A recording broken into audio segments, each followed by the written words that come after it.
Happy National Cream-Filled Donut Day, and welcome back to the Sandlot Cast, the podcast about our uber-competitive fantasy football league, which is just full of deplorable human beings. It's a basket of A deplorables. basket of deplorables.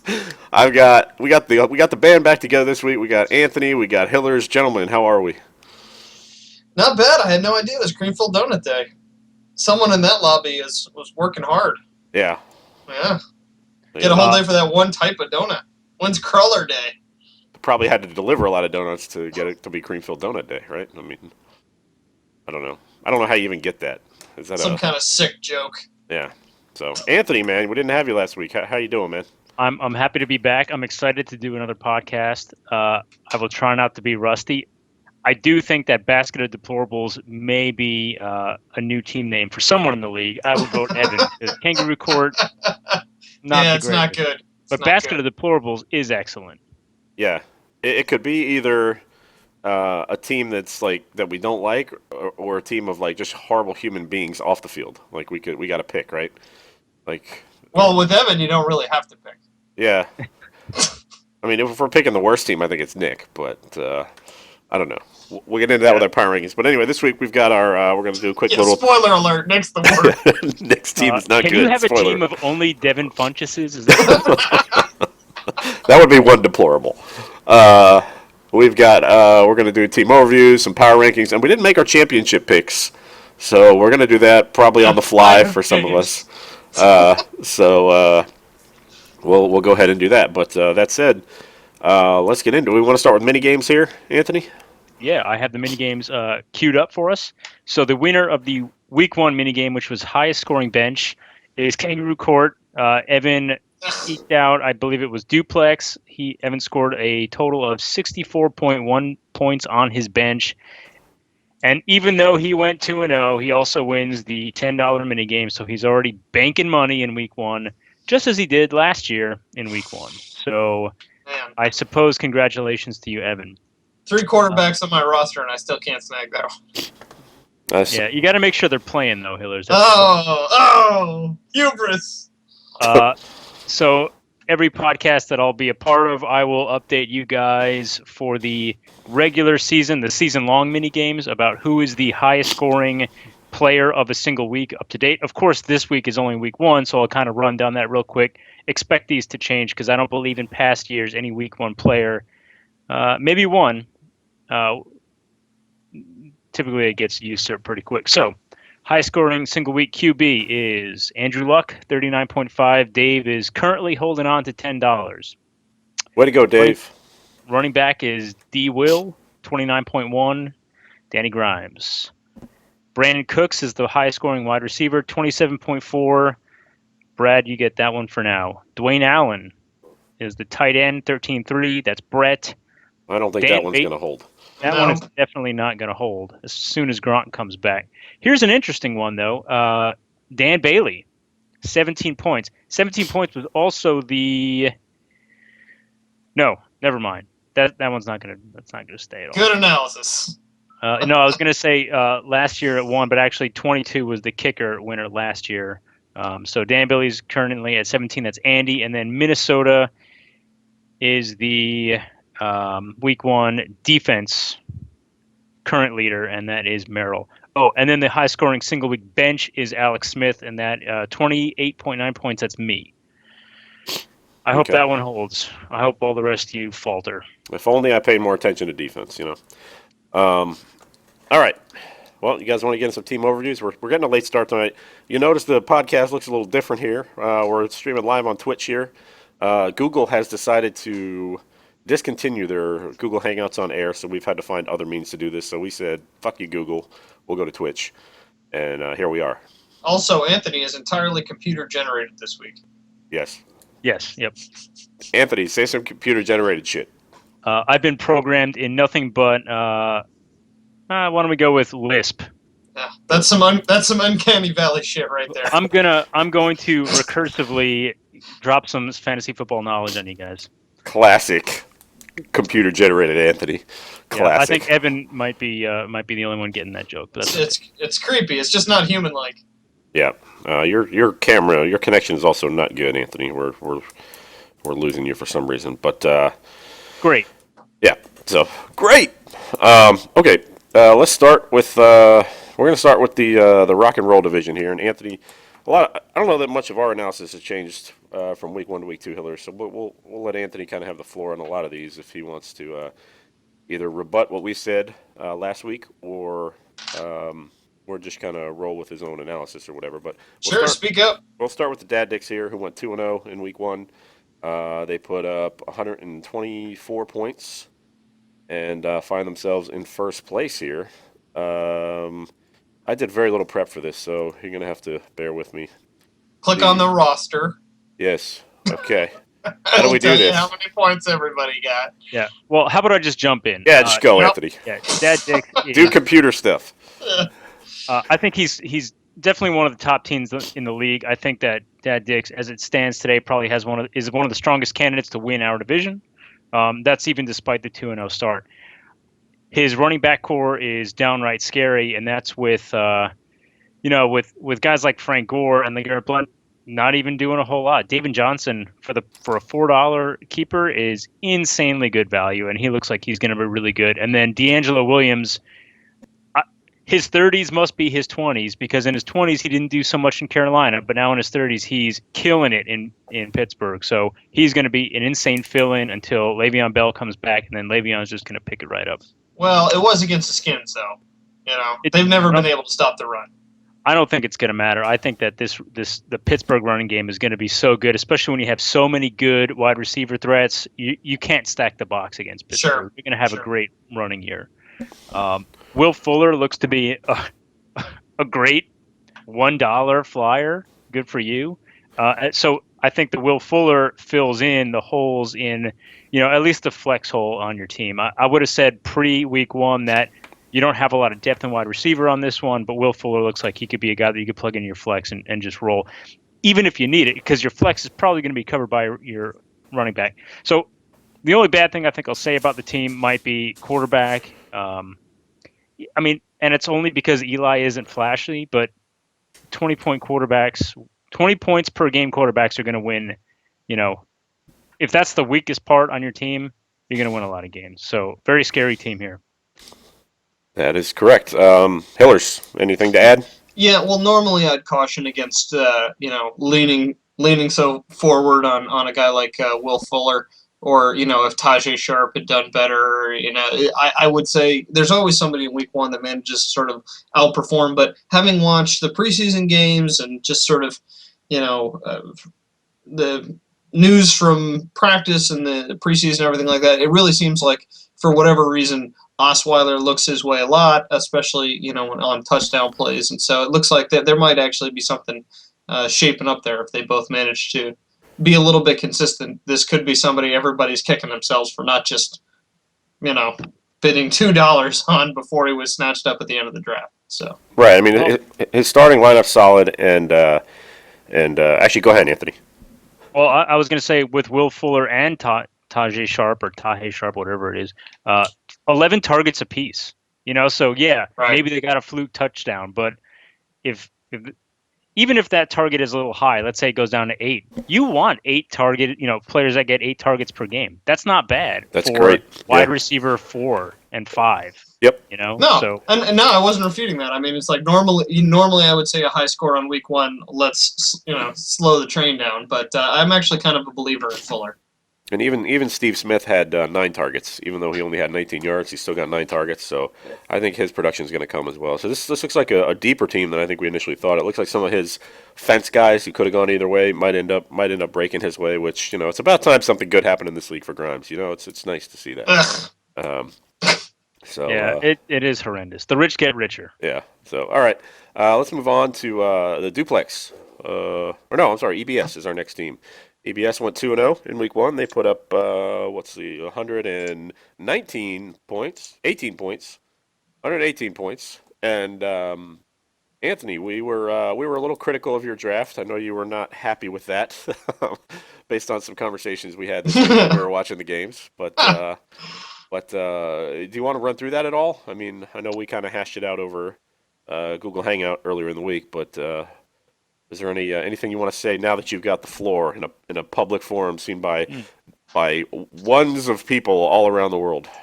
Well, Almost a dozen. Almost a dozen. I think the problem with your criticism on my draft was the kind of like inconsistency in the letter grade. I think you guys were pretty much right on about all the players, but then, there's nothing particularly wrong with the draft, but then you're like, oh, it's a D, so that's the part that I had an issue with. I don't think my draft was the strongest I've had in the past, but it's also because I lost two key players that I've relied on in past years in Tom Brady and Marshawn Lynch.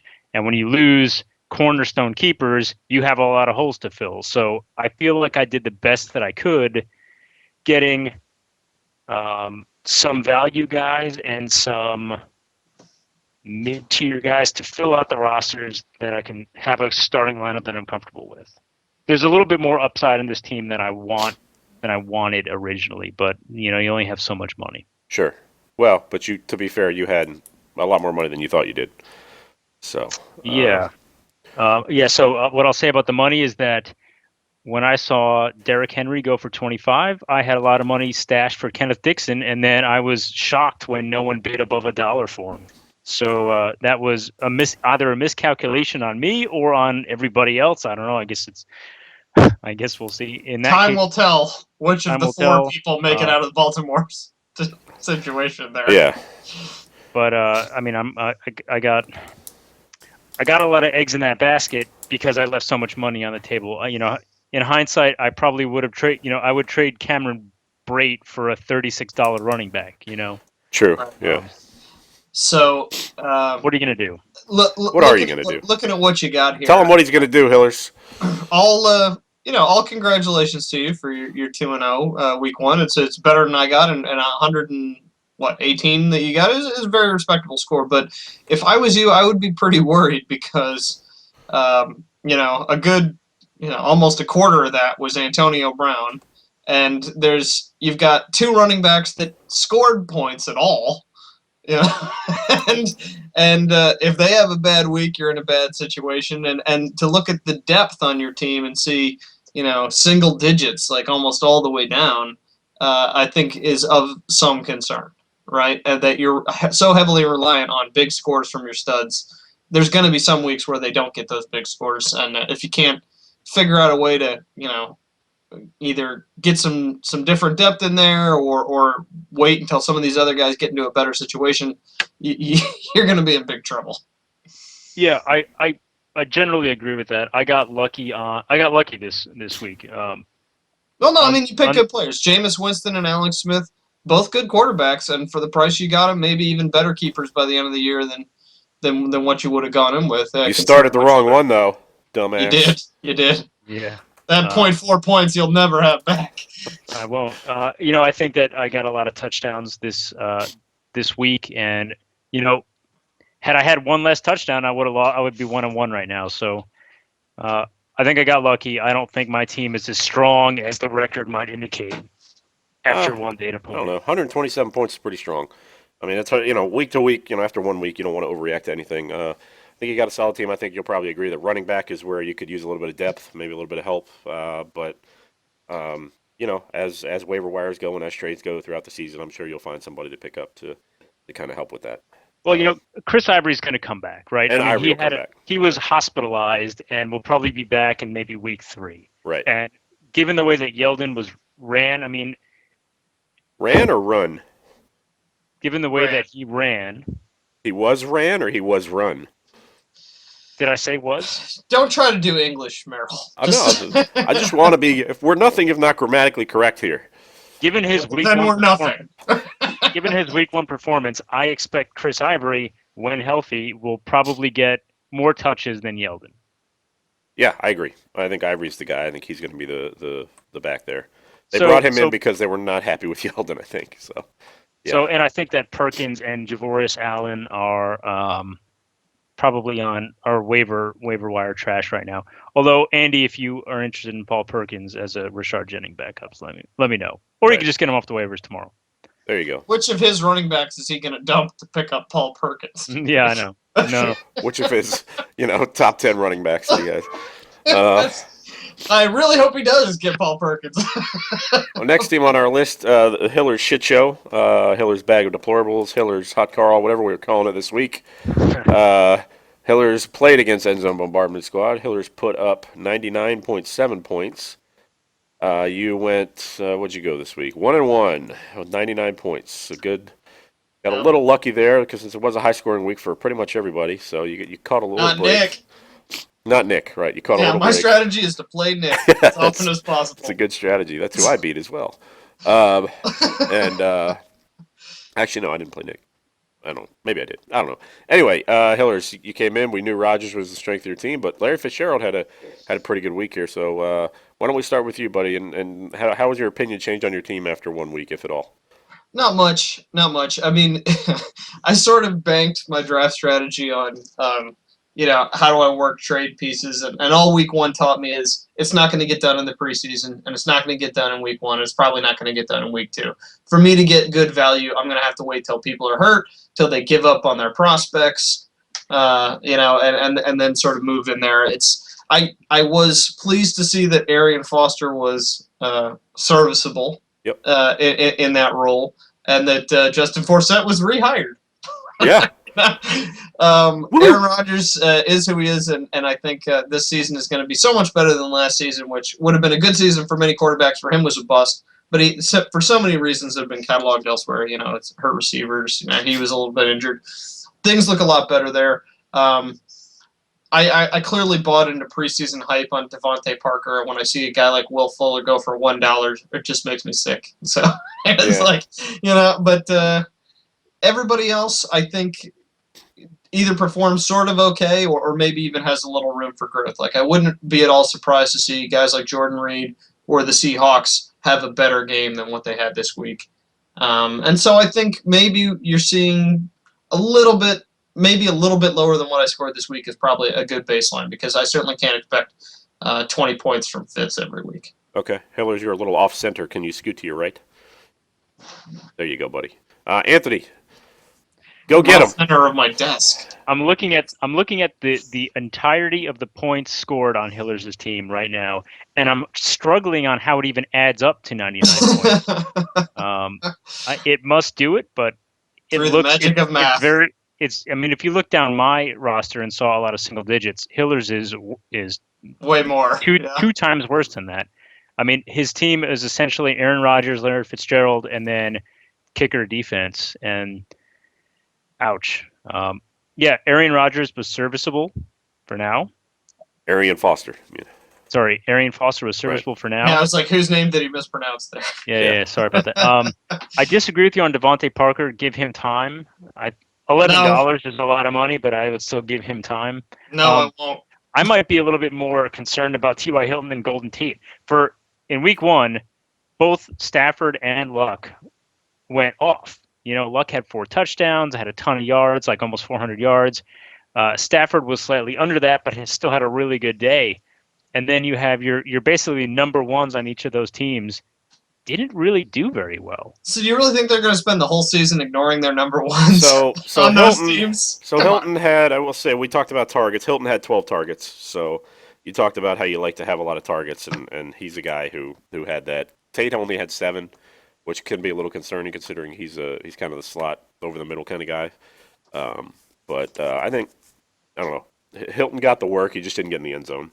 So yeah, they're saying that his yak was no good. Yeah. Which I think means vomit. That's what I was saying.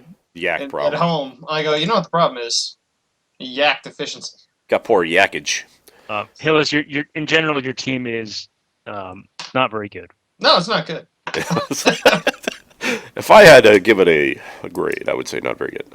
Hillers, I mean, I don't think much has changed. I think the 2 touchdowns from Fitzgerald are, I don't know, you're somebody who likes to point out, well, if it wasn't for these 2 people who had half your points, then you'd have had a crappy week. Well, there you go. So I don't think much has changed. Yeah, but Rodgers will be there until I trade him. I think you're the Jay Ajayi. I mean, it's nice you have him for when Foster goes down. So that I didn't say if, but when Foster goes down, it's nice to have him, and you got handcuffs there. I just don't think those are backfields between Baltimore and Miami that you really want to. No, secretly I was kind of hoping that Jeremy Langford loses his job fairly early, but so I was disappointed to see he had a respectable week. Yeah, damn him and his good play. Yes. How bad did Tyrod Taylor look, by the way? He looked terrible. And then I'm looking at his schedule right now to think, hey, maybe Oh, it's maybe he just brutal. ran into his schedule: Jets, Cardinals, Patriots, Niners, Dolphins, Patriots again, Seahawks, Bengals. It's ridiculous. Oh my! I mean, you might as well drop him. I mean, that was one of your trade pieces, Hillers. But Hey, don't go spoiling. Don't go spoiling what's going to happen with Tyrod Taylor. I will see him on the waivers tomorrow. If you want him, I'm just saying, wait a week. He might be Yeah. around. All right, last team in this division, the Weenyay, of course, going to 0-2. They put up 98 points. Talk about shitty teams. In a very close game, you beat them, Hillers. Did I even play him? I didn't play him. I play him this week. Oh. Who did he lose to? Dad Dix. Oh, Dad Dixon who? Some non-divisional opponent. This is all the prep I've done. Oh, Assassins took him out. Assassins scored 100. He scored 98 and a Oh, that's half. embarrassing. He lost by 1.5 to the Assassins. This is the I don't- team. I don't- Looks like he texted me. I don't know when it was earlier in the week, and he said he thinks he's becoming the new Black Widows. Like, looks great in the off season, has a great draft, and just this team does just bupkis during the season. They do nothing. So, Anthony, how can we console Andy here? What can we say to him? Well, his team took a pretty significant hit this week. Basically, his wide receiver 1, 2, 3, 4, etc. Just subtract 1 to what you thought they were, losing Keenan Allen, which of course makes his receiving core a little less scary. I don't know what to make of the Kansas City backfield. Spencer Ware had a great game. He really did. Did he play him? I Yeah, he believe did. 25.9 points. And I think that while Charles is out, Ware will be the guy that you want to play. But Ware's performance, and then even Sharkhandrick West's performance in there, it may take touches away from Charles. So is Charles going to be the guy that you start each week? Yes, it is. But I wouldn't have as much confidence as I would have maybe like a couple of years ago. You're worried about a committee there. Yeah, Yeah. a little bit of committee. And then Russell Wilson, he didn't look great against not the best defense. The Broncos? No, he played the Dolphins, and that's Oh, I would say it's a middle of the road defense. Yeah. and That's did not go well. giving it credit. That's an insult And- to a middle of the road defense. Yeah, and now he's even injured to boot. I mean, he'll probably play, but he's injured. So Nice use of to boot. thank you. Yeah. When Gronk comes back, he'll be better, but certainly his team took whatever you had him ranked. Take off 5 slots. Yeah. Who would have thought that the most expensive defense would get -2 points? He's probably regretting That $10 was not well spent. Yeah, he's probably regretting he traded Stafford just a little bit at this point, maybe. Yeah. I don't know, but I think Russell was going to be fine. He's kind of traditionally a slow starter. He tends to pick it up in not only the second half of games, but the second half of the season as well. Fortunately for Andy, he can go pick up like Carson Wentz or Brock Osweiler Yeah. and have a backup. Cutler, Flacco, all those guys. Well, right there. I think people might start. I think he would go for Wentz, spend big on Wentz, and then maybe big. I don't know what big means, but Yeah. try to get Wentz and $2. That. Yeah. No, I think Wentz will go for more. People got a lot of money. Yeah, Okay. but not a ton of interesting quarterbacks from a lot of teams. I got to tell you. If anybody knows. Not it's your always- quarterbacks, Hillers. Really, Aaron Rodgers is not of interest to people. If Aaron Rodgers is not of interest, and Carson Wentz is something. No, it's the price people have to pay for Aaron Rodgers if they don't. Yeah, like they're him. not much. gonna Not give much up- these I'm not days. going to give up Mike Evans for Aaron Rodgers. Well, here's my question: Why even have Keenan Allen on your injured reserve at $27? Are we going to pretend like he's going to keep him for next year? I He mean, might drop him after the deadline or something. Yeah. yeah. Who knows? I mean, he's not. He could. I don't know. Yeah. I don't know. He's got. I'm a little concerned about the Chiefs' backfield as well. It's great that he has Spencer Ware. I would almost not want Jamal Charles to come back at this point, just because that way you've got the guy, and when Charles comes back, he might just suck the fantasy value out of both players because they'll just Yep. be kind of splitting time. So a little concerned about that, but like you guys said, if there's a team that can absorb the loss of Keenan Allen, Russell Wilson, and Rob Gronkowski, it would be this team. But man, that's a lot. That's a lot of points gone. Pretty brutal Yeah. losses for week 1. I think Russell Wilson's going to play, but we'll see how much he can play on that badly sprained ankle. All that said, Paul Perkins on the table. There you go. That'll get you to the Hey! championship. The drugs division we'll do next here. We'll start with Touchdown Jesus, who went 1-0. We call this the drugs division because their teams look like they're on drugs. They need Touchdown drugs. Jesus went 1-1, put up 114 points. Looking for him. I'm looking for him. This is great radio. Hey, there he is. Big performances from his core guys, basically his keepers and his main guys, and not much else. We could probably say that about TDJ's team every week, Hillers. Yeah. I mean, yeah. I mean, he's got to be very pleased that Kelvin Benjamin came back so strong. That was a tough game for the Panthers, and I know he's between Benjamin and Newton, playing them both at the same time. He's really heavily reliant on that duo working out like he expected, and to see that it kind of was has got to be very exciting for him, especially considering that Dez Bryant is apparently not allowed to catch touchdowns in this league. Yeah, I know. And the rest of his wide receiver core is an embarrassment.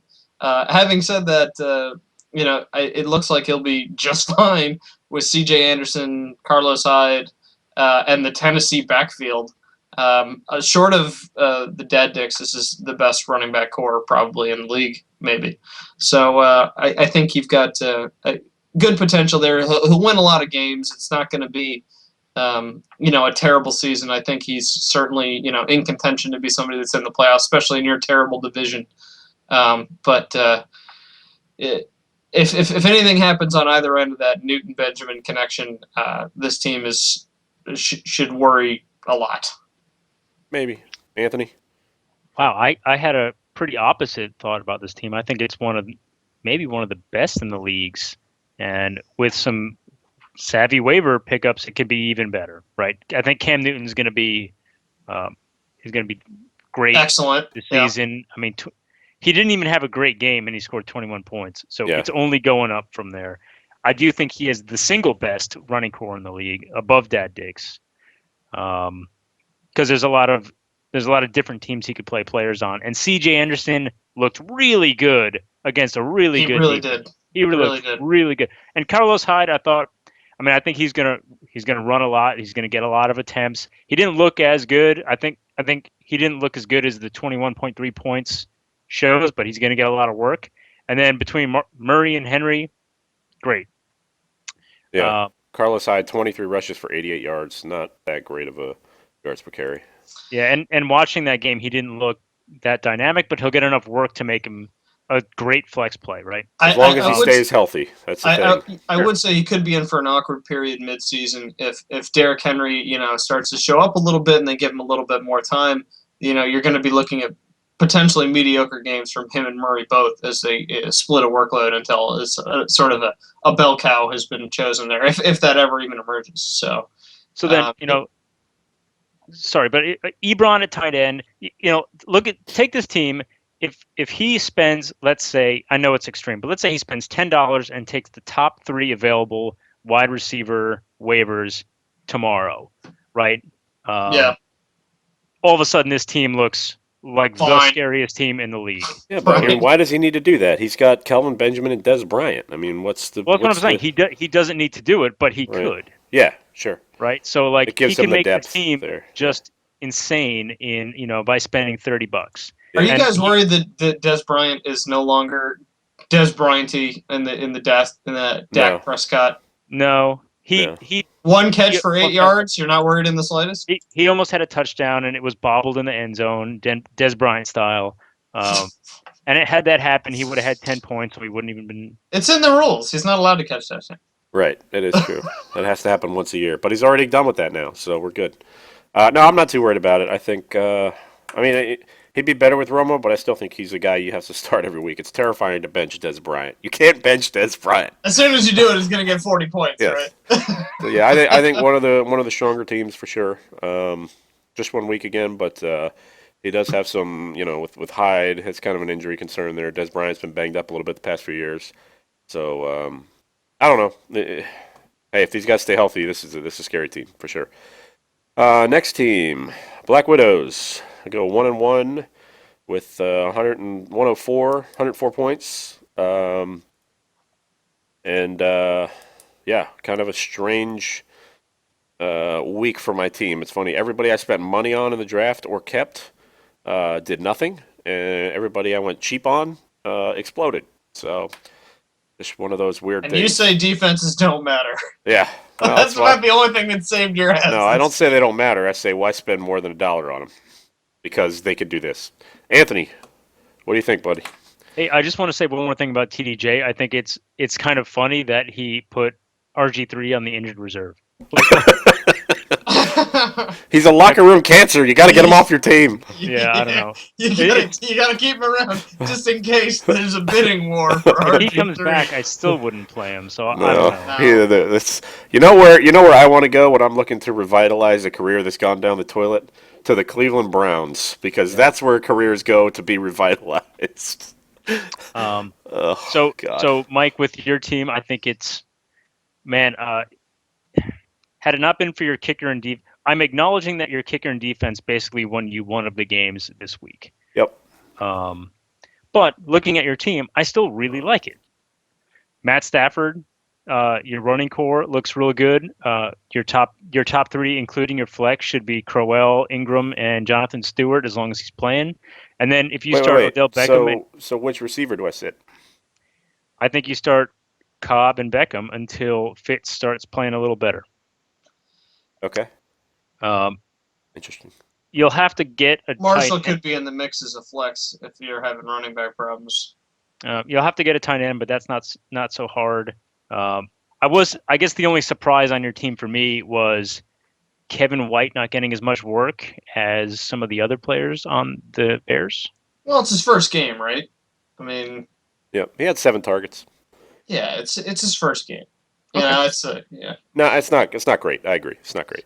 Yeah, but this is I think I would be surprised. I would be shocked if this was an average amount of scoring for your team. You know, it seems like an obvious low performing week, and you just Forrest Gumped your way into a victory with your kicker and defense. Thanks, JD. So you should be, thanking every lucky star you can imagine that everybody on your team that you gave 2 cents about crapped the bed, and you still managed to walk out of the week with a win. To be fair, I drafted the Vikings defense because of this matchup. So I just want to throw that out there. Yeah. So if you should be thrilled about anything this week, it's I think Matt Stafford's performance there. I think that actually shows some signs of being maybe one of his sustainably good years. You know, when Matt Stafford has a good year, it's actually quite an excellent year. He just Really? doesn't have them all the time. When You know? has that happened? A couple times. He's had No, good I don't years. know. What are you talking Yeah. about? No, I mean, he's- I think he definitely when you look at Matt Stafford as a former Matt Stafford owner, as a franchise player In for a the bad year, Zone obviously. Bombardment Squad. No, I had him for several years. He does well total points on the year, but he abandons you big time in crucial situations. Like he'll be like 30 points, 30 points, 30 points, and then here's a 4. Oh, by the way, it's playoff week. See ya. Oh, there and you then go. and then the next week Solid statistical he'll do like analysis. 40, 45, and then those are the weeks that you're already eliminated, and you're just watching him huck balls to Calvin Johnson. And then after that, he goes and plays football. So in his last 9 games, Heyo. he goes 16, 20, 39, 19, 17, 24, 23, 27, 29. So No 4? no Look. 4. Pull whatever statistics you want, you will see. Okay, no, that's fine. I mean, that's whatever. No, but I mean, Theo Riddick looked like he has a role in that team. It's clear that he can get targets to a lot of different people. You know, I know people were worried about Calvin Johnson, but in a way, having to look at everybody that could catch a ball instead of just automatically hucking it up to CJ, Who knows? Maybe it helps his game a little bit. He cost me a Duke Johnson, so I'm not too worried about it. But yeah, if you would have told me that every running back and receiver on my team that I started, running back, tight end, and receiver would not score a touchdown, and I would still come out of the week 1-1, I'd have told you were nuts. So yeah, You would have checked to see if you were playing Nick. yeah, I think I'm okay with how it turned out, considering I didn't get one touchdown from anyone in any of my core positions. So other than my quarterback. Welcome to your division, I Yeah. guess. So, well, I would have beat you too, Hillers. So that's it. But the Yeah, I'm the worst player in my division. Yeah, I was anyway. 12th in the power rankings. What are you bragging on? so yeah, maybe a little concerned about Marshall, but not really. I still think I'm going to start him in the flex. He was a top 10 receiver last year. I don't see why that would change this year. And Because you own him. I owned him last year too. But good try. All right, let's move on. Peanut butter jelly time. Our next team. His life is in danger. They fall to 0-2. They score 88 points on the week. And yeah, I mean, it's kind of what we expected from Brett's team, right, Hillers? Unfortunately. No, I mean, I think there's actually fairly promising results out of this. Oh, week. 98 points. Sorry. Yeah, 98 points, and his unlike you, his defense and kicker. Well, a kicker 9 points is fine, but his defense really didn't help him.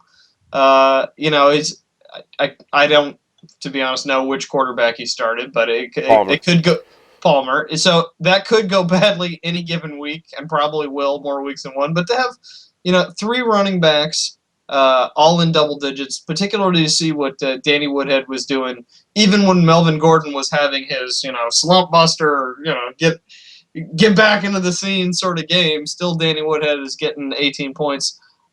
Is I think very promising. So he has a similar issue to what we were talking about earlier with his wide receivers. But with the guys he has here, I don't think Sammy Watkins is going to be, continually limited to under 5. I think he might be because he's got a foot issue. But And not Tyrod Taylor continually. looks terrible. Not continually. Yes, and Tyrod Taylor. I mean, Watkins might be out this week or But a few weeks to come. All so. I'm saying is the same point that was made about going and spending $10 on the waivers applies to this team as well. And I think it could look a lot more dangerous if the distributions were just a little bit different here. I don't think this is a ceiling by any means for this team. Okay, Anthony? I don't like the way this team. I don't have a lot of faith in this team. It's just there's too much risk in nearly every player, top to bottom. And the one exception I probably would have given was Sammy Watkins, and now he's injured, and Tyrod Taylor looks worse than he's ever looked. How dare you doubt Graham Gano? You bite your tongue. Yeah, Graham Gano, yikes. So He got 9 points. Look, I Should've had 12. I don't think there's a general problem starting Palmer, Ezekiel Elliott, and Danny Woodhead as the first 3 guys in your roster. It's just not the top. It's just not a 3 that I would want to start. They're all going to get you points. It's just there's not a lot of explosiveness. There's not a high ceiling on any of them right now. Elliott, of course, we'll see where it goes, but without Romo, and Dak Prescott looked fine, but without Romo, there's less of a weapon there where they can where the defenses can focus on Elliott. It's just I don't think there's a whole lot of ceiling there. Now your wide receivers have more ceiling, but losing Sammy Watkins really hurts you. And then Tyler Lockett, who I think is going to, of course, do better than 1.7 in the future, but with an ailing Russell Wilson and maybe a slow start, it's not where you want to be in your receiving core. I guess in summary here, his team will put up enough points to beat Nick, but probably not more unless that ceiling can be raised. He passes the Nick test. Staying out of 12. So this is a little draft strategy that I like to live by, but there's no cornerstone on this team, and I think that Brett falls into this kind of perpetual draft issue where he spends really big on these guys, and it's basically like he's got them for 1 year and hopes in hopes that they pan out, and then they're not even if they work, they're not really keepable the next season to make your team super competitive the next years. Or Brett's enough to gotta drag your find- entire team into the championship by themselves. I mean, he's got to find if he starts. So where He's he got to had the- find building blocks. Yeah, and he had the opportunity last year to do it by trading away some of these expensive, decent players, and then there wasn't a lot of movement, and he couldn't trade away good players and get a couple of building blocks. And I think that until he does that, maybe this season he will kind of perpetually be in this funk of having, $54 rookies that he's praying will pan out for him. I think he kind of did that if you look at his bench with Devontae Booker, Josh Doxson. I mean, these are hype guys that he's thinking maybe will pan out. I know they're long shots, but Doesn't look good now. but he's got them down there. Doesn't look good this week. The one building block he's had is Alshon Jeffrey. You look at the strength of this team, and it's the Alshon Jeffrey, Sammy Watkins wide receiver duo, right? Well, those are two guys who have been kind of perpetually banged up. Like, they're always kind of questionable or on the injury report or not practice. Like, there's always something going on with them, and they're just not the most reliable guys in the world. Ezekiel Elliott, I mean, it's one game. Let's not freak out. People are losing. His first game. Losing a lot of faith in him because he didn't look great in his first game. I think 11 maybe points in his first game is quite good. yeah. know? Well, it's because of the touchdown. His running, he had a lot of carries. Nevertheless, He had 20 still, carries for 51 yards. It's really not that good. So we'll see. They play the Redskins next week, so it's like going the Giant. They were playing against the Giants, who really it's gonna look better then. who really beefed up their run defense in the offseason. So that's a part of it. When they go to play the Redskins, who did not beef up their run defense, old man D'Angelo Williams ran all over the other night. We'll really see this week what Ezekiel Elliott can do, I think. And luckily, I get to play Brett this week, so I get to see that firsthand, which I'm really looking forward to. Ezekiel Elliott putting up 3 touchdowns on me. But yeah, I'm with you, Anthony. Like, there's no real cornerstone other than Alshon Jeffrey, I think, and he's kind of he's close, but he's not quite there, See, Brett could have moved last year, Alshon Jeffrey, and I know it's like risky to move a $12 keeper that is a super high tier I wouldn't wide move receiver him. one, but when Yeah. it's your only piece, I mean, okay, when it's your best piece, could you turn it into a tier 2 running back and a tier 2 wide receiver, and then draft that tier 1 guy? And that's maybe the way that I would have went on it. Okay. Especially when it's a guy, if it's Antonio Brown, no. But when it's Alshon Jeffrey that has that injury, it always has that injury risk, yes. Yeah, maybe. All right. Jaguars and the Choops is our next team. Man, that is a weird name. Awkward. Awkward to say. Awkward at best, like and its the owner. Choops. It's Yeah. awkward and Just lumbering. awkward. This one should be basket of deplorables. Basket of deplorables. He puts up, 91 points this week. He goes Ow! 0-2, finds himself in last place in the drugs division, and not a lot to be hopeful about here. Anthony, we'll start with you. Are you panicking on Devontae Freeman? No. Oof, No. I am. No. I will say I am Hit panicking on Devontae Hit the Freeman. button. It is panic time. I don't know. Tevin Coleman is here, and he is coming for you. Hit the button. Tevin Coleman looked pretty good. But this game got out of hand for Atlanta. And they had to abandon the run later on. Yeah, I don't know. Yeah, but a lot of He's been Devontae a- Freeman's value last year was in his receiving. Okay. And they're talking today about a possible committee. They're going to keep going with the committee in Atlanta. I think the coach came out either today or yesterday and said that. Certainly his running back core, there's some concern, but I just wouldn't panic on Devonta Freeman. I think he's still a startable running back. Sure. Is he the running back 1 that you wanted out of him, especially being like a top 3 running back last year? No. But he will be serviceable as a 2. Right. Okay. Anything Theo- else? Well, on this team? the Jags looked really good. I don't know if you watched that game. It was the only game on in the 1 o'clock here in Florida. So I watched the Jags versus the Packers, Packers. And I was freaking out. They took him to the wire, man. and I the was Jags looked freaking out. good. So Thank I God think for that Aaron Rodgers. you know If it had maybe been another quarterback, they would have won that game hands down. So maybe having the Jags, so many Jags, is not so bad. Yeah. Okay. Let me tell you what's to be excited about on this team. Or I'm sorry, not excited. Cautiously optimistic. Okay. Theo Riddick, Julius Thomas, end of list. It's like, Come on. Yes. Allen Robinson, I mean- Jarvis Landry will Matt be Forte, fine. dude. Matt Forte looked good. Yeah, okay. So maybe I shorted him a little bit, right? But it's not panning out as he hoped. And I agree that Atlanta situation is very treacherous right now.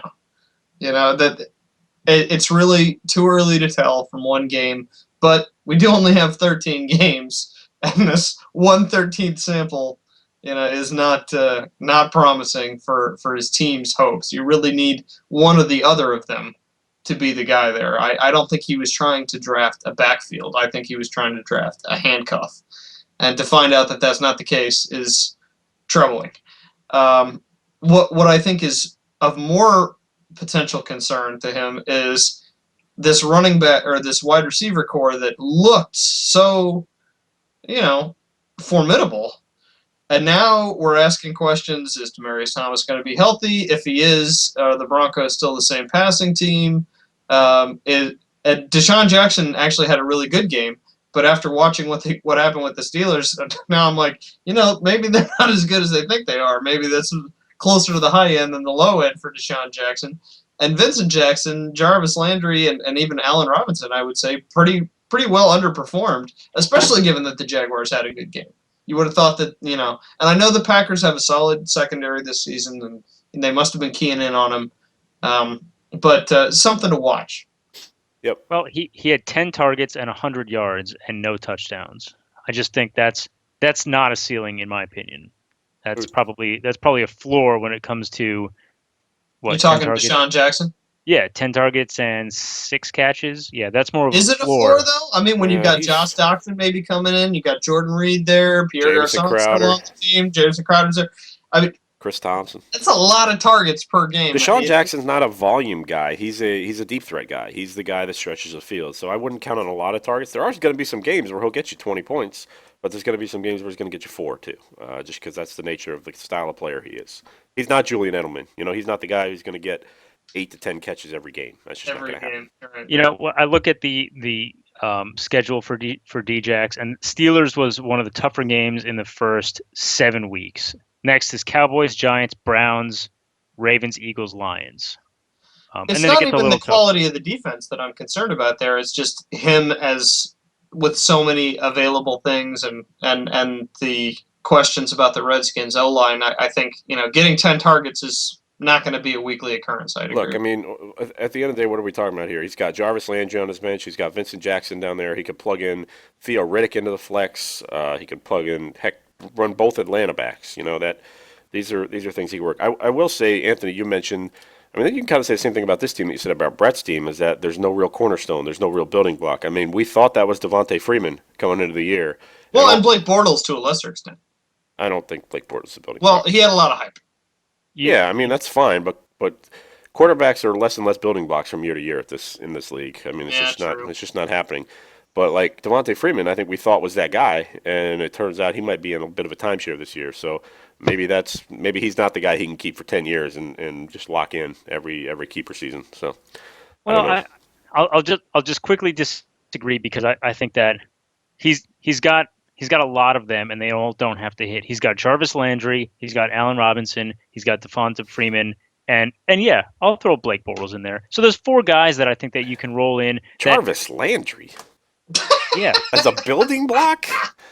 I mean, he's fine. I like Jarvis Landry as much as the next guy, but I'm not building a franchise. I'm not building a fantasy dynasty out of Jarvis Landry. I mean, so had Jarvis Landry had more touchdowns last season, you'd be saying something a lot different. But it's not the kind of receiver he is. He's the between the 20s guy. He's the Julian Edelman guy, but he's not as good as Julian Edelman.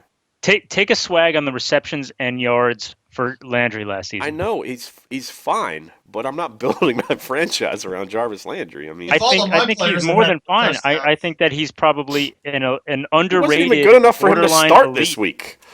He's a borderline elite wide receiver. And look, had he had Whoa. 8 touchdowns, Okay. Elite starts at 40 these days, I guess. Yeah, I mean, he's underrated. I'll give him. The best I can say about Jarvis Landry is underrated. I'm not Okay. going. That's legit.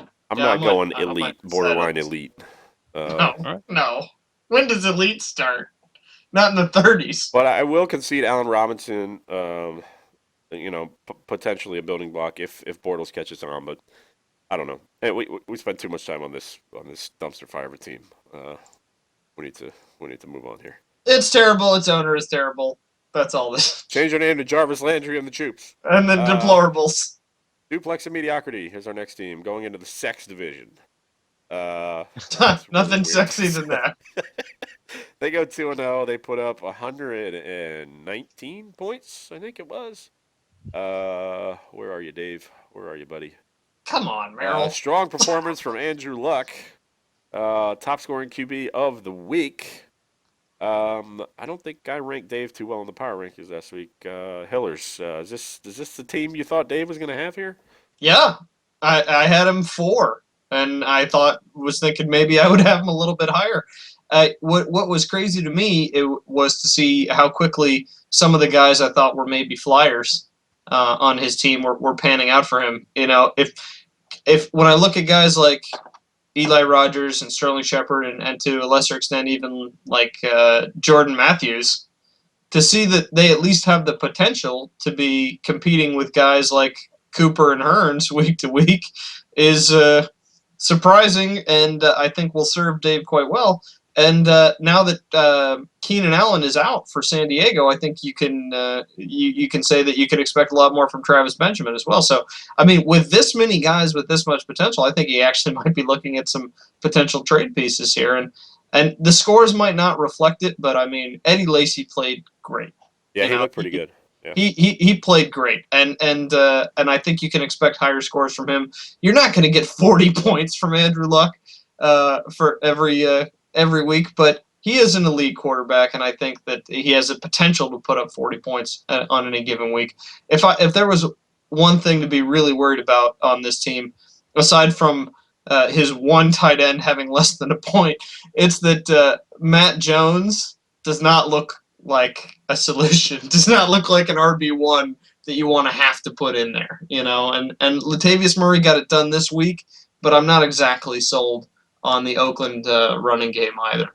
So there's still some question marks for sure, but I do think this team got a bit underrated in the draft and for people looking at them, and I wouldn't be surprised to see them do quite well this season. Anthony, give us some computer-generated analysis of Dave's team here. Yeah. Beep boop, beep boop. Here is a you can carve this in stone, and this should be like one Got of the tenets of our league here. Don't when you are in trade talks with a team that has 3 championships, don't give him a cornerstone cheap running back that this person can keep for years to come. I think that For Jeremy Maclin. I think that Danny Grimes just gave him a gift from God in Latavius Murray. I'm not calling Latavius Murray a gift from God. Wow. Just as far as You're all over the hyperbole tonight, man. Save that quote for one of our little clip shows. it's just look, you're giving a great owner and already a really good team a RB1 at a very cheap price. Now, yeah, say what you want about Latavius Murray and having that other dude sneak up kind of behind him in this game. Yeah, from God, Latavius Gross. Murray. That's evil henceforth. But that gave Dave so much extra money to go, and okay, yeah, Matt Jones didn't look good, but who even cares? Because he already had his RB1 and his RB2 coming in the draft. Yeah, buy whoever you want. Matt Jones at the time was not who I would have picked, but still a really good guy. And you know, the wide receiving core, I think, is you may have trouble figuring out which one to start if one's on a bye week. That's probably the worst I could say. Go and get yourself another tight end, and this will be maybe. Oh, by the way, I told you so on Colby Fleener. Hate that guy. You were not buying the hype. Oh, he's terrible. He's so terrible. I hope you keep him all the way through the playoffs, but he's so terrible. I heard he's having a hard time picking up the playbook in New Orleans. Like, he doesn't understand the plays. So that's never a good thing. Run this direction, Kobe Fleener. So- Jesus. He's really bad. But Dave, your team is really good. Go get yourself a tight end. I'm not all in on this team yet. I don't know. There's nobody on this team that I'm, other than Luck, who put up a ridiculous number of points. There's no one on this team I'm terrified of, honestly. Like, That's what you said each of his 3 championships. I know. I mean, so just keep that in mind. But, yeah, I mean, if Andrew Luck had 20 points, which he didn't, he had 40, but, where this team is around 100, which is right around the middle of the pack, like it's, 100's a respectable week. not in week 1, it's okay. It's average. It was average this week. But, yeah, who's his flex? That's my question. I mean, he's got a That's lot of... going to be his question. Yeah, Actually, like, every week. is it Hearns? Is it Matt Jones? Is it Travis Benjamin? Is it Eli Rogers? Like, I don't know. It sucks to play the guessing game, but any one of those 3 will put up enough points to fill your flex expectations, or Gross. as I like to say, your flex expectations. Right. Nicely done. Well played, sir. Thank you. How long you been waiting to say that? Just about 10 seconds. 14 years. It's like a couple of podcast seasons. All right. So, Dave, yeah, you're probably going to win again because I just said the same thing I say about your team every year. I don't get it. I'm excited about this championship team. Pretty average team. They don't inspire me. Kangaroo By the way, Court. That could be also a team name is Flex Expectations. Flexpectations. The Kangaroo, great Cranking Flexpectations. them out tonight. The Kangaroo Court goes 2-0. They put up 111 points. And Evan off to the same old start he's always off to, with double digit. So we were joking, Anthony. We were talking about the defensive scoring a little bit earlier in the week, and you were like it's hard to explain, but like the defensive variance and blah blah blah. I'm like, all right, look at Evan's game and my game. It's like Evan had double digit points up and down his roster, and I had none except for my defense, my kicker, and we were neck and neck to the end. And it was like. It was like, there you go. I mean, that pretty much explains it, what you're trying to say. But it's just solid Chiefs won that performances. game too. Yeah, solid performances up and down from the Kangaroo Court here, Anthony. And I know it pisses you off, so have at it. Yeah, and well, what actually gets me the most is that he also won the damn mini game. Not only did your team have a great week with Drew Brees up there and running backs and all your people. He also won the mini game for high scoring bench. Is that because of William Jefferson Sneed? It's like well, I'll get to Sneed in a second. Slick Willie. It's like, oh, look at like I can't keep my wallet closed. There's so much money in it. It's that kind of team. So what I'll say about Willie Sneed, I invented him. Give him back to me. What do you mean by that? You had him last year? He's got patent rights on William Jefferson Sneed. I sniped him off the waivers. I started him a bunch last year. I ended up trading him away for Edelman, which didn't work out for me. But I should have picked him up again. I really believe in this dude. Yeah, he's ugly as sin, but I really believe in him. I think he's going to have $7 worth apparently. I wish I would have done it. I mean, well, at this point, I left so much money on the table. I wish I would have picked up a lot of guys. But Willie Sneed is going to be #regrets. I think Willie Sneed might even end up being your wide receiver too. #Sneedgrets. That's terrible. No, that's not even a pun. What are you doing? You're ruining it. That's my prediction. Is Willie Sneed becomes your lock wide receiver 2 on this team, above Sanders and Moncrief. Huh. Put it in. Evan's a big Moncrief guy. I don't know that he'll do that for a while, but that's it's possible. Legit. Very possible. Hillers. Anything to add to Evan's team? I hate it so much. Yeah. I hate it so very much. Especially, I'm confident that Christine Michael isn't going to pan out. But I'm thinking Ryan Matthews and Jerick McKinnon might be more useful than I would have expected, which is just... Jerick McKinnon? Why do you expect that? Just because I think they were... even though he was limited and he wasn't really involved in the game, I think, when I looked again at how... Even though he didn't do anything and he didn't do anything, didn't really perform at all, he didn't play good. I suddenly believe in him. Well, it's just... He had He had I a cool. suddenly realized like kind of how much has got to be on Peterson's plate, age-wise and workload. And even though he missed that season, with just hundreds of carries, I feel like it's not unreasonable to expect that he would break down at some time this year, and that if you're going to pick up a fifth running back to be the, sort of maybe he pans out during the season kind of guy, that this seems one of the more likely choices that was maybe overlooked by a lot of teams. Yeah. But that's such a minor storyline here, and the main one is, it's going to be good again. Fuck. You know what I mean? It's like there's just consistency. So many double digits all the way down the line here, including a $17 Drew Brees, which I don't care how cheap quarterbacks are. Still criminal that happened. That was a good buy for sure. Yeah, just solid up and down. That's all we can really say here. William fucking Snead. William Jefferson Snead. Assassins are our next team here. I gotta go to his Wikipedia page. But that's his new middle name.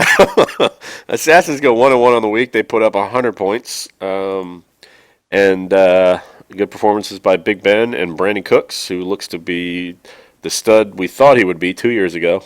He's really, really rounding into form nicely, and this receiving core looks pretty damn scary. Hillers, we'll start with you here.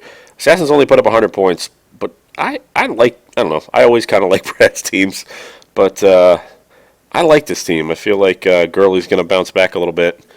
And well, it's not hard to bounce back from 4 points. It's just a question of how far is the bounce. Tell that to Jerick McKinnon. Okay, I'm gonna regret that whole Jerick McKinnon spiel. I instant regret. Hashtag instant regret. But I think depth is perhaps a bit of a concern on this team. I think you just pick and choose teams that you want to say have depth problems. Like, I don't think this team is any worse depth-wise than anybody else. Well, it's certainly better than me, but I mean, where are we setting the bar, right? Like, if this team wants to win a title, I'm just not seeing title town quite yet. I don't know if I believe in Melvin Gordon because he finally had a good game after a year. There's so many people ready to crown him as now Melvin Gordon will be good. He's a post-hype sleeper, and he's going to, be a number one running back. I'm like, yeah, okay, well, this is one of those guys when I say, okay, week 1 points can be a little bit deceiving. He doesn't need him to be a number one running back. He's got Todd Gurley. No, that's true. But, I mean, it would really help. He just needs him to be a number 3 running back. Would really help a lot. He needs him to be a flex. Well, then he also needs Martin to be a number 2 if he's going to be a number 3, and that's totally possible. But there's also the Sims situation there, and Atlanta is a little, or Tampa Bay is a little treacherous. Good band name, the Sims situation. The Sims situation. Sims vultured a touchdown, and that's kind of what happened. That's why Doug Martin put up 10 instead of 16. Right. Well, and it was nice to see Cooks really have a good game. Like, I know that he's been a big believer in Cooks, and he thinks Cooks is going to be good. I know there's a few owners in this league that have been thinking for a while Brandon Cooks is going to be good. Because he has been good.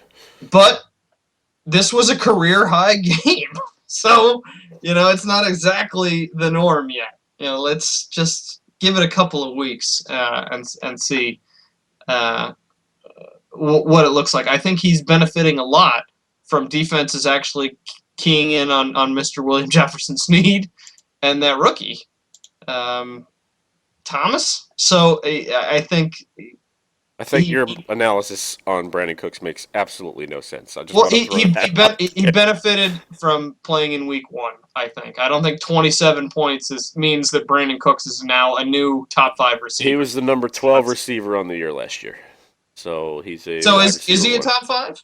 Are you never said he was a top 5. Well, that's all I said is I don't think he's a top 5, and you seem to be refuting me. So are you or are you not? You just said now he was a top 5. Well, do you think he is? You were saying, well, it's only one game. I don't think he can continue this. When last year he was the number 12 receiver in fantasy football.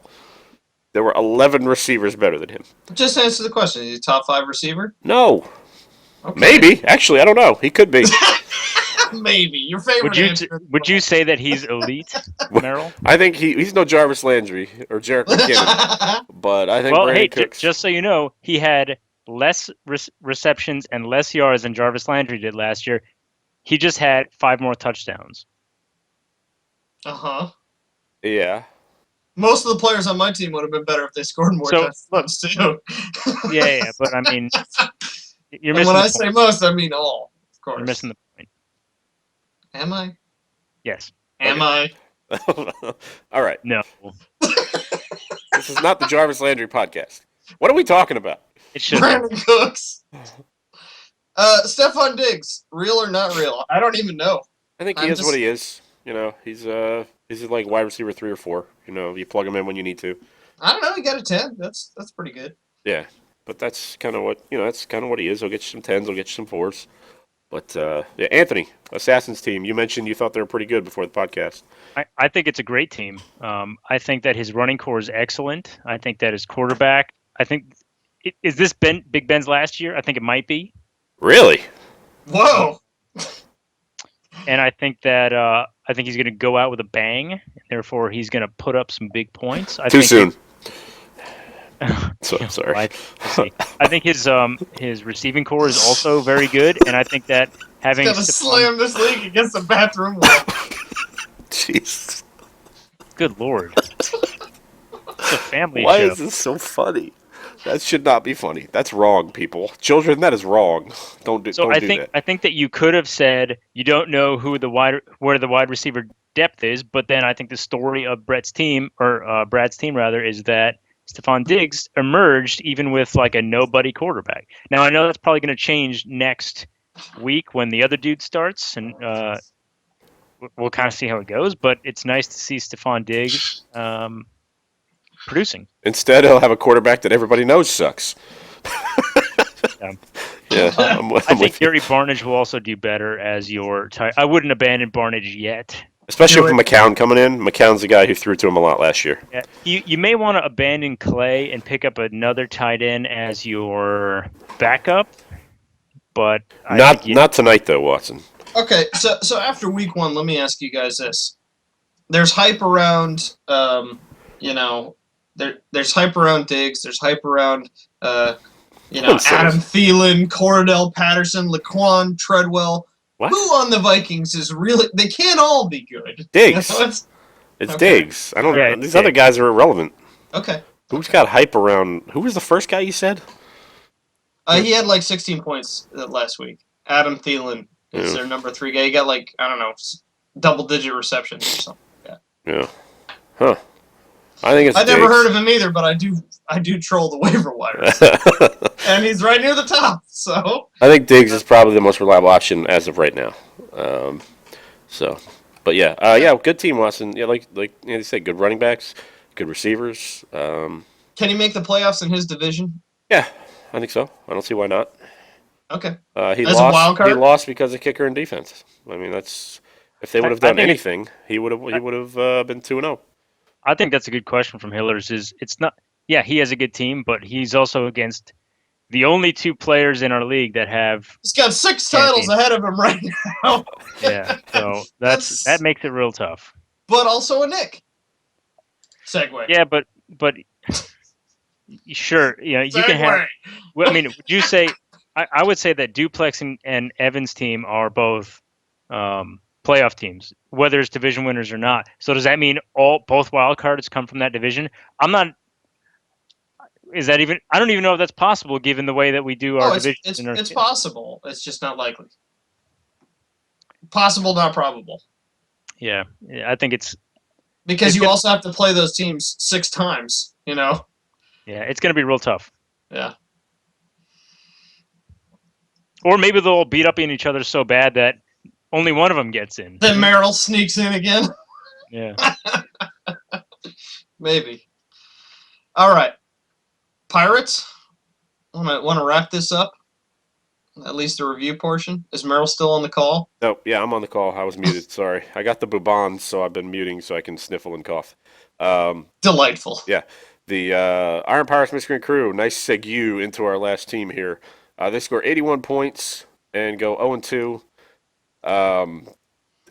This team has some work to do. We'll say that. Scrap. Anthony, you have not waited on Nick's team yet. What do you think of Nick's draft and his team? Wow. It's crap. I will say that I liked his. So let's talk about his draft. He had really good keepers coming in, and he didn't need to do. All he had to do was not royally screw up. Right? Oops. And I guess he did. I like Yeldon at $7. It's not a That was bad, good. Yep. not a bad draft pick. Jeremy Langford, but is not bad for the running backs that were left in the draft at the time, and him getting them. And you're a big Kamar Aiken fan. No, I'm not. I don't know why people. What did you guys think I was serious about Kamar Aiken? Maybe I don't know why you would, but I don't know.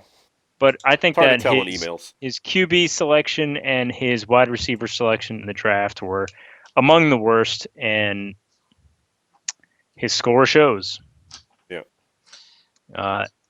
I personally would like to challenge Devin Funchess as a player on the Panthers to prove me wrong in like the tirade that I could go on about why you shouldn't be started in fantasy football. D Funchess, where the D stands for deplorable, and the Funchess stands for also deplorable. I've said this already, but let's change this team name to "There's a Funchess among." Yeah, I don't think that's going to be accurate after this week. Actually, it could be totally inaccurate. So what Nick did say is he meant to start. Not that it would have helped him this week, I don't think, but he meant to start Garcon. But on Thursday he forgot to. He didn't realize that. I don't know. He didn't get it in time before the game Thursday night. Since he picked up Garcon Thursday morning, he didn't get the roster changed.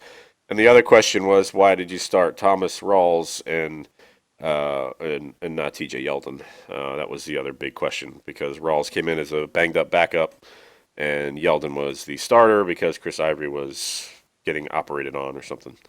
So did you guys see the newsbreaker about Devin Funchess? Though after the game, he looked at ESPN Fantasy and he saw that 0.001% of the nation started him, and he had the biggest party of his life. Spent a whole lot of money. I heard about that party here in Charlotte. Actually, his mom was there. They're still partying about the fantasy start. So, why is it a credit to his party that his mom was there? If my mom is at one of my parties, it's probably not one of my better parties. Have you seen Mrs. Funch's party, dude? I have not. She's crazy, man. Maybe she really throws down. She does. Shorty, she's fun, dude. Lighting a fire on that particular day. Maybe. The party doesn't start till she walks in. So, she woke up like that. Yeah. Hiller, is anything to add about Nick's team here? I feel kind of bad. We're beating up on Nick a lot. I don't believe in Jeremy Langford in the slice.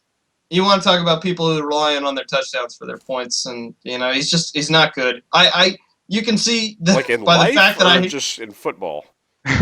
Like, I don't believe in him in the slightest. I don't believe in him. I don't think if he took the SATs that he could get into a college. He had to pick up somebody. He had to pick up somebody, right? And Langford as a was flex, a fine buy right there. As a flex is not. It's not. There are a lot of things that are wrong with this team. I don't think Jeremy Langford is. I don't think he can hold down a job as an administrative assistant in any company in America. Oh, by the way, dropping Cobb was the biggest mistake in his draft. Not taking Cobb and then filling your wide receiver spots with Funchess, Aiken, Boyd, and then Thomas. especially and then you left more money on the table than it would have to keep Cobb. So the issue, and I was talking with I think it was Nick or maybe it was you, Anthony, about it. The issue with this team is you have two resources when you come into the draft. You have money and you have roster spots, right? So just because you see a good upside guy that you can get at a good value doesn't mean that it's necessarily a good value for you because it does eat up a roster spot. At some point on your roster, you need to roster guys you can play in your lineup. Well, and while Nick does have a lot of upside guys that I kind of like that are on his bench, these are not guys I would like to start right now. So there's just too many upside guys. I mean, if you get players at good value and you end up with money left over at the end of the draft, that doesn't mean you had a bad draft. Right. Right. Maybe it means you had an excellent draft and that you got players at good value. It's possible. I don't think. Yeah, it's possible. That's not what this team is. Right. Let's be clear on that. But it is possible. right? It's Yeah. not necessarily an indicator of a bad draft. I think you need to mark like 1, 2, maybe 3 spots on your roster for like speculative upside guys, but the rest need to be guys you can plug in a pinch, or guys that you can trade away for value, or guys that you can that you think you might have to rely on at some point, or handcuffs or something like that. I mean, these are and Nick, I think, just went a little too deep. Yeah, and he explained that, and I think it was true that also playing and even commissioning a league that has 53 players and 16 teams, hype starts to look different to you. Right. And people would have been thrilled to have those guys as like exciting sleepers when you have to fight over everybody and your contracts go for years. But in a league like this, you really have to be cognizant how many teams. It's sleepers vary drastically, but even between 10 and 12 team leagues. Right. To go from 12 to 16, it's like, wow, it's a huge jump. So just if he readjusts his expectations, he can maybe fix it next year. But I think we're not expecting too much this season. Let's get to our power rankings, boys. We'll go from we'll do our power rankings. Actually, before we do that, real quick, Week 13 bye is new this year. This is something that has been discussed in emails and text chats. I'm not sure everybody in the league is aware of it, and they probably won't be since only like 4 of you actually watch this thing. But many times over. This year, the NFL has instituted a bye in Week 13. Week 13 also happens to be our first playoff week, which affects the wild card game in our championship playoffs, but also our toilet bowl games. So we're trying to figure out what to do about it, if we want to do anything about it. So keep that in mind. If you guys want to say something about it at this point, I'm open to ideas as long as they don't shake up things more than the Week 13 bye does, basically, right? Like, we don't want to, like Hillers, I think you said, don't make the medicine worse than the sickness, basically. Like, it's right. And it's a tricky problem, but every time they change the rules in this league, people need a chance to weigh in and decide how it's going to affect them. I think it affects the overall dynamic in 2 ways. One, you've got players that you can draft every year where you're going to essentially have a built-in 1/13th advantage over their counterparts for the regular season, because they won't have a bye week during the regular season. And then less likely, but of far more consequence, is that one wildcard team that has a keeper that they've been relying on for some years that they drafted 3 years ago. They can't not keep them because they might be in the wild card. But then they have a bye in the wild card, and they have to be like, "Oh, can I find anyone off the waiver wire this week that I can get, or do I spend too much on a backup hoping that they have a good Week 13 matchup?" It brings bye weeks much more into the equation than they have been in previous seasons. Having said that, what you said, Mike, is totally legit. It's you don't want to make the fix more damaging than the problem, but I think it is a problem. It's a little potentially unfair in that you've got a team that would have a stark disadvantage or a slighter advantage through no fault of their own or through no fault of their players. So it's worth discussing. If people could come up with ideas, that would be good. A good discussion would help this. Anthony, do you want to add anything to this? I agree I think that we are unlikely to come up with a solution that is not too drastic this year, because it would involve moving the playoffs around. But here's something out to the league. This one I missed preseason, right? But apparently there were folks talking about it. When you have this is not equivalent to a newsbreaker where some people were more prepared than others. This is something that impacts the entirety of the league, and yeah, maybe it didn't impact you this year, but it impacts other. So bring it up. I mean, instead of we have this draft rule discussion, instead of like yelling about let's get this draft started ready, let's bring some of these things up and work them out, because it's easier to do it then than it is now midseason. Also, I think that I hope you're not a wildcard team, because Tennessee is. No one's relying on a Cleveland player, but Tennessee is in this week. Yeah, and I think that the fact that we're not doing something about it mid-season is probably more of a fact that nobody really has any Cleveland or Tennessee players, and therefore no one is raising enough stink. But Crowell. I would probably guarantee that if it were, I mean, I don't No know, one has any claim on that. It seems like. if it were, and if it were any elite player, I'm not even going to name teams and players, any elite Odell player, and Beckham? all of a sudden, Odell it would be a whole different story. I disagree with that. I think who it is doesn't necessarily matter. I think it's No fairness can be I allowed. will again, if we can come up with a solution that I'm fine with changing something mid-season if it's a solution that makes sense. But the things we want in a playoff is we have 5 playoff teams. We've kind of always had that. I'm not sure exactly why. We could go to 4, I guess. That would fix this because we could just skip week 13 and make it a weird thing. But we do the 5 playoff teams because it just gets more teams in the playoffs. It's more fun that way. You have a better chance of making it. We've never gone to 6 playoff teams just because that's half the league getting in the playoffs. That feels a little too inclusive. It's like it should be more of an exclusive set of teams. Most of you suck.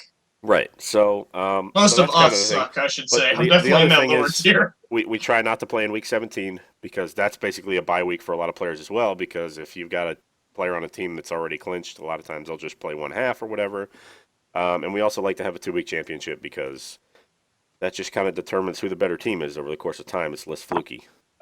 So these are things that we've considered, as to why our playoffs are where they are. Maybe some of those aren't relevant anymore. Maybe some of them are, but just keep that in mind. It's not a catastrophe. It's just something to ponder. We got about a year to fix it. I imagine this will be something that'll be probably brought up as a vote in next year's draft. Yeah. So unless we've come with a solution that just makes total sense, which I'm okay with. All right, power rankings. Let's start with Anthony. You have not given power rankings, so why don't you bring us 12-7 to start? Okay, 12. It is no surprise that it is Iron Pirate. 11 is PBJ time. 10 is Hillers. 9 is the Choops. 8 is the Ween Ye. And 7 is End Zone Bombardment Squad. Ween Ye with a precipitous drop. Yeah. Hillers. How many am I giving? That didn't Same sound as we like always do, 12-7. Okay, 12. The Pirates. That's just bad. 11. I will go PBJ time. 10. I will go the Choops. Knocking myself up to 9. I will take. Oh boy, it starts to get tough, huh?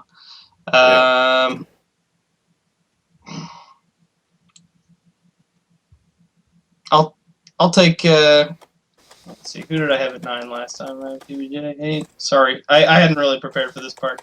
At 9, I'll take the Assassins. So you had yourself at 9. Oh, at 8, I'll take the Assassins. and at 7, I will take.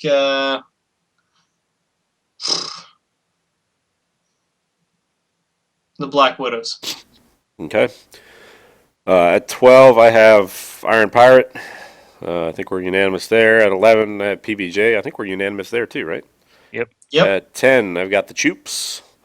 At 9, I actually have TDJ.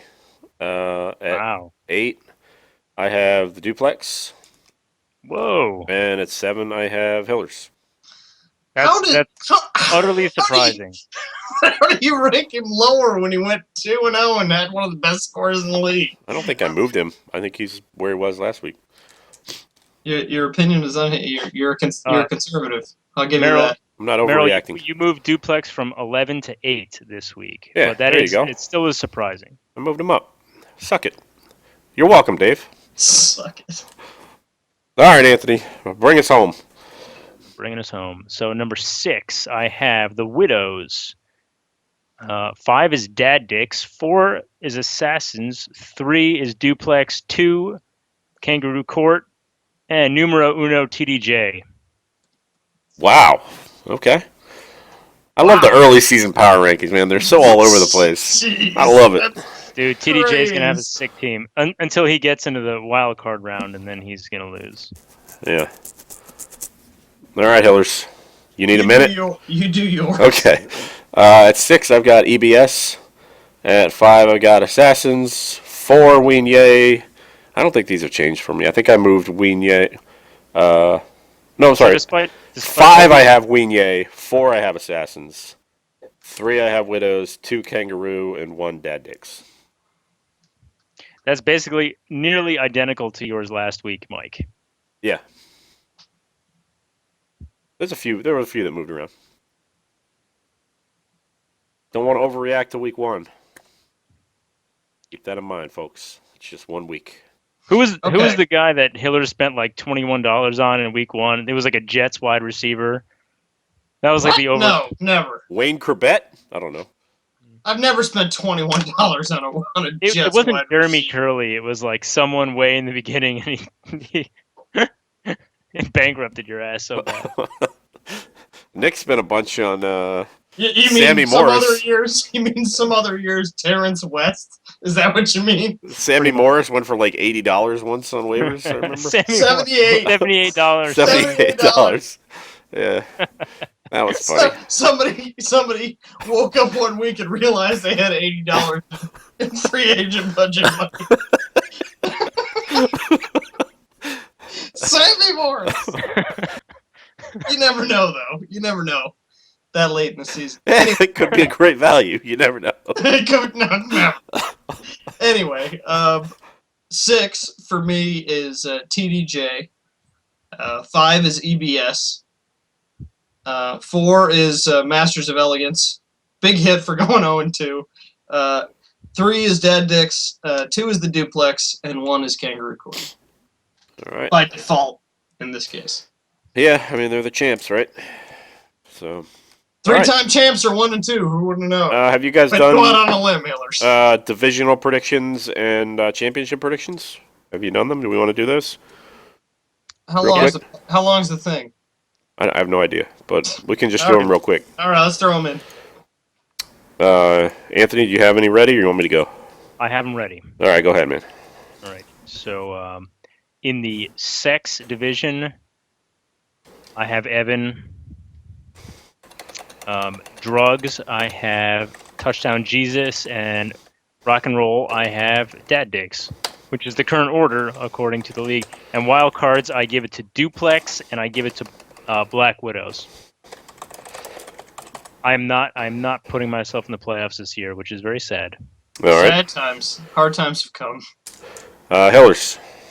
I will take Duplex in the sex.